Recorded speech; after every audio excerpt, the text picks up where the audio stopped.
என்ன பிரச்சனைங்க விளவில்லையா? அப்படித்தானே? நான் உங்களுக்கு முன்னாடி தந்த தகுடு அங்கே இருக்கா?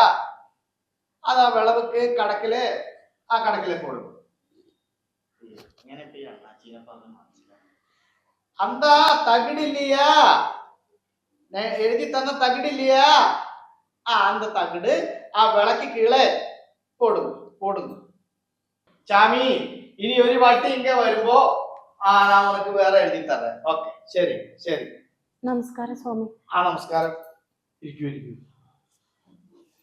എവിടെന്നാ വരുന്നത്? വട്ടംകുളത്തുനിന്ന്. വട്ടംകുളം? ഇവിടെ എടപ്പാള് വട്ടംകുളം. ഞാൻ മുമ്പ് വന്നിട്ടുണ്ടായിരുന്നു. മുമ്പ് ഇവിടെ വന്നിരുന്നു? വന്നിട്ടുണ്ടായിരുന്നു. അതെന്നായിരുന്നു? അത് 2 മാസം മുമ്പ്. എവിടെയോ കണ്ട നല്ല മുഖപരിചയം തോന്നുന്നുണ്ട്. എന്തായിരുന്നു ഇപ്പൊ വന്നത്? സ്വാമി എനിക്കൊരു പ്രശ്നമുണ്ട് സ്വാമി. എന്താ പ്രശ്നം? പരിഹരിക്കാനാണല്ലോ നമ്മളിവിടെ ഇരിക്കുന്നത്. സ്വാമി എന്റെ ഭർത്താവ് മരിച്ചിട്ട് 12 വർഷം കഴിഞ്ഞു. 12 വർഷം കഴിഞ്ഞു? പിന്നെ അതിനുശേഷം കല്യാണം കഴിച്ചില്ല? ഇല്ല സ്വാമി, കല്യാണം കഴിച്ചിട്ടില്ല. അങ്ങനെ ചെയ്യാതിരുന്നത്?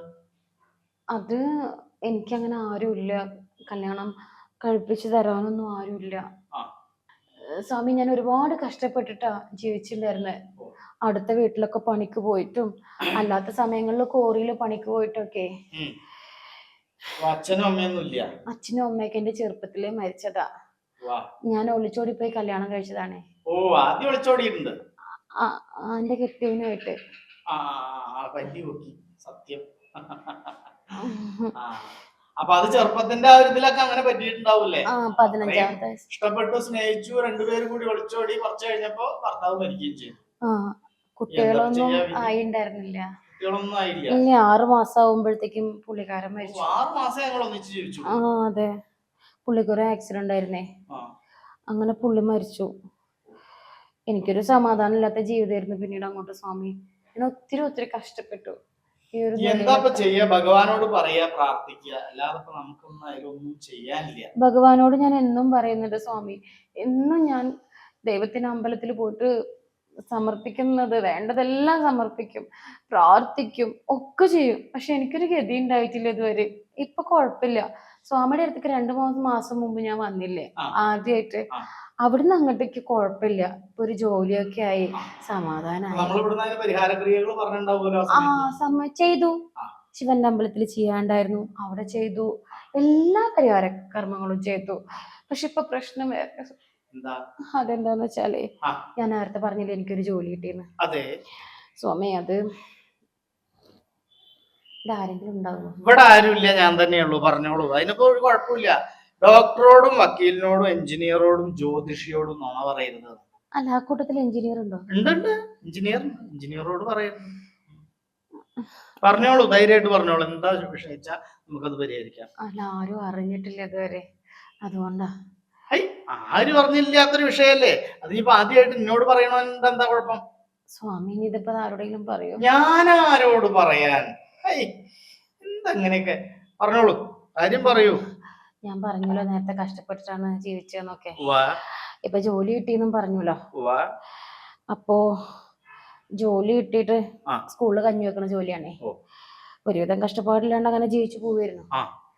അപ്പൊ കഴിഞ്ഞ ആഴ്ചയെ അവിടെ ബിരിയാണി വെക്കണം എന്ന് പറഞ്ഞു. സ്കൂളില് ചിക്കൻ ബിരിയാണിയാണോ അതോ വെജിറ്റബിൾ ബിരിയാണി? അതില് വലിയ കാര്യമൊന്നുമില്ല. അല്ല, ചിക്കൻ പീസ് ഉണ്ടായിരുന്നു പൊരിച്ചിട്ടേ.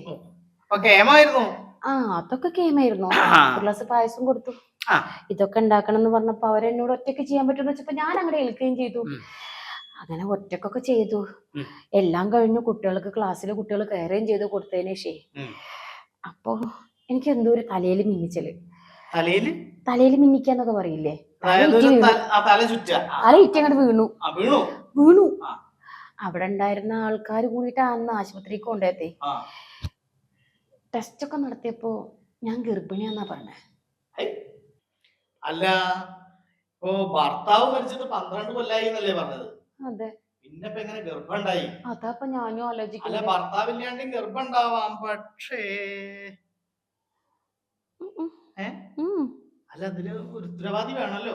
എനിക്കറിയില്ല സ്വാമി, ഞാൻ അങ്ങനെ ആരായിട്ട് അങ്ങനത്തെ ഒരു ബന്ധമുള്ള ആളല്ല. ഇതിപ്പോ എങ്ങനെയാണ് നിക്കും മനസ്സിലാവണില്ല. അങ്ങനെ ഒരു ബന്ധമില്ലാണ്ടിരിക്കാൻ ഇതിപ്പോ ദിവ്യഗർഭമൊന്നുമല്ലല്ലോ. അതായിരിക്കും എന്നൊക്കെ തോന്നുന്നത്. ഏത് ദിവ്യഗർഭം. അല്ലാണ്ട് എനിക്കൊരാളായിട്ട് ബന്ധം വേണ്ടേ സ്വാമി? എന്തായി പറയണത്? പണ്ട് വായു ഭഗവാൻ അഞ്ജനയുടെ ഗർഭത്തില് ഹനുമാനെ നിക്ഷേപിച്ചതുപോലെ ദിവ്യഗർഭം ഉണ്ടായിരുന്നു. എന്താ ഇന്നത്തെ കാലത്ത് ഇതൊക്കെ പറഞ്ഞ ആരെങ്കിലും വിശ്വസിക്കുക കുട്ടിയെ? അല്ല, ഇതിപ്പോ എത്ര മാസമായി എന്നാ പറഞ്ഞത്? 1 മാസം. 1 മാസം. ഇവിടെ പൂജ നടത്തിയത് എന്നാണ് പറഞ്ഞത്? എത്ര മാസം മുമ്പേ? അത് 2 മാസം മുന്നേ. 2 മാസം മുന്നേ. കൂടെ ആരെയാ വന്നിട്ടുണ്ടായിരുന്നത് പൂജക്ക് ഇവിടെ വരുമ്പോ? ആരും ഉണ്ടായിരുന്നില്ല, ഞാൻ ഒറ്റയ്ക്കായിരുന്നു. സ്വാമിക്ക് ഓർമ്മയില്ലേ, ഞാൻ ബോധം കെട്ട് വീണല്ലോ ലാസ്റ്റ്. ഇവിടെ ബോധം കെട്ട് വീണോ? 1 മണിക്കൂർ വീണോ? 1 മണിക്കൂറാണോ 2 മണിക്കൂറെന്ന് എനിക്കറിയില്ല. സ്വാമി അല്ലേ എന്റെ മുഖത്ത് വെള്ളമൊക്കെ തളിച്ച് എന്നെ എണീപ്പിച്ചു വിട്ടത്. സ്വാമിക്ക് ഓർമ്മയില്ലേ? ഓർമ്മണ്ട്. ഞാനൊരു കാര്യം ചെയ്യാം, കബഡി ഒന്ന് വാരി വെച്ച് നോക്കാം, രാശി ഒന്ന് നോക്കട്ടെ.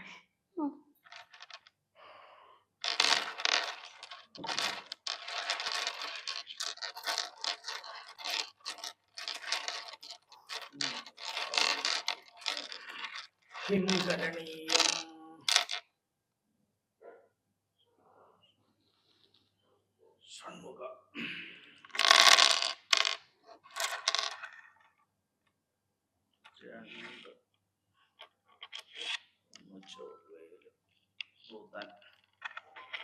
ഞായർ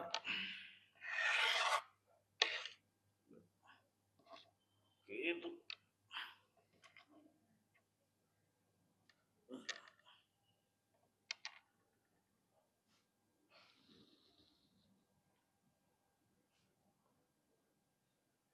കിങ്കരണീയം ജനനീയം പൂജ്യതേ എന്നാണ് പറയാ. ഉദരനിമിത്തം ബഹുകൃത വേഷം. അതായത് കുട്ടിക്ക് കല്യാണത്തിന് ശശിമംഗല യോഗം ഉണ്ടായിരുന്നല്ലോ, രാജയോഗം കാണുന്നുണ്ട്. ഇപ്പൊ 6 മാസം കഴിഞ്ഞപ്പോ അയാൾ മരിച്ചു പോയില്ലേ, പിന്നെ എന്തിനാ? അതാ ഞാൻ പറഞ്ഞത്. എന്നിട്ട് എന്താ അങ്ങനെ സംഭവിക്കാൻ കാരണം എന്നാ.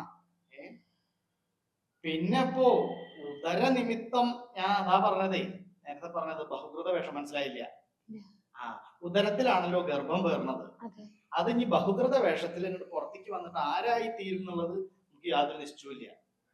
എന്തായാലും പ്രസവിക്കാതെ തരില്ലേ. അയ്യോ അങ്ങനെ പറയരുത് സ്വാമി, എന്റെ ജോലി പോവും. എല്ലാരും കളിയാ ഇതെങ്ങനെങ്കിലും കലക്കാനുള്ള വല്ലതും.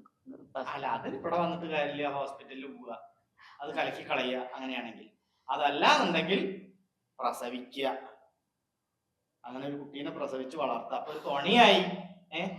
അതല്ല ഇനിയിപ്പോ കല്യാണം കഴിക്കാനൊന്നും പ്ലാൻ ഇല്ല ആണെങ്കിൽ ഇത് ഒഴിവാക്കി അങ്ങനെയും ജീവിക്കാം. അതല്ലെങ്കിൽ കല്യാണം കഴിക്കാൻ താല്പര്യം ഉണ്ടെങ്കിൽ അങ്ങനെയും ജീവിക്കാം.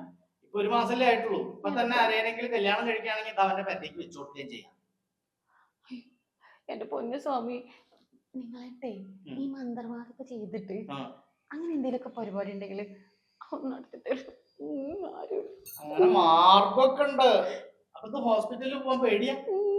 പേടിക്കണ്ട പേടിക്കണ്ട പേടിക്കണ്ട പേടിക്കണ്ട. ഇതപ്പോഴേ കഴിഞ്ഞ തവണ കൂടെ വന്നിട്ട് ബോധം കിട്ടപ്പോഴാണ് ഈ പ്രശ്നം ഉണ്ടായതില്ലേ? എന്തായിരുന്നു?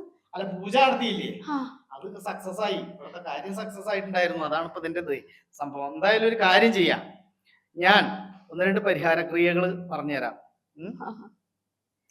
നെറുകും തലയിൽ നിന്ന് ഒരു മുടിനാര് പിഴുതെടുക്കുക, അതിൽ 3 കെട്ടിടുക.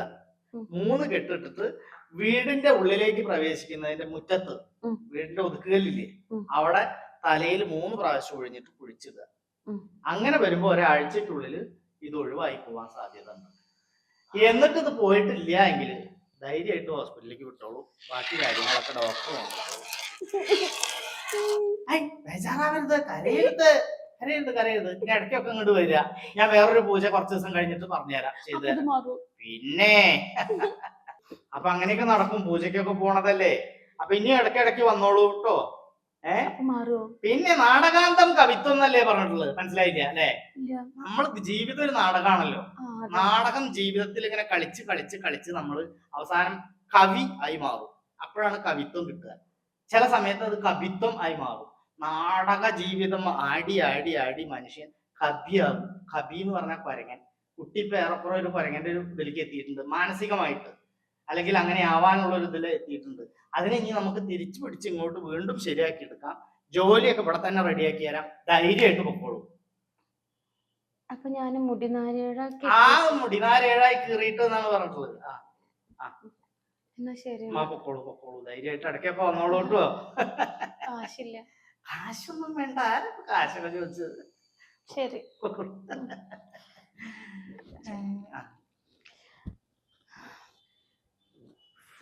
നമ്പുരാനെ, അന്നാ പൂജ നടത്തിയതേ, ഇതിനിപ്പൊ ഞാനാണോ കൈക്കമ്മളാണോ ആരാ ഒപ്പിച്ചത്? എനിക്കാണെങ്കിൽ മുഖം കൊണ്ട് ഓർമ്മ വരണമില്ല. എന്റെ ആവില്ല. ആണെങ്കിലായിക്കോട്ടെ. ഇനിയിപ്പോ ആരാ വരാനുള്ളത്?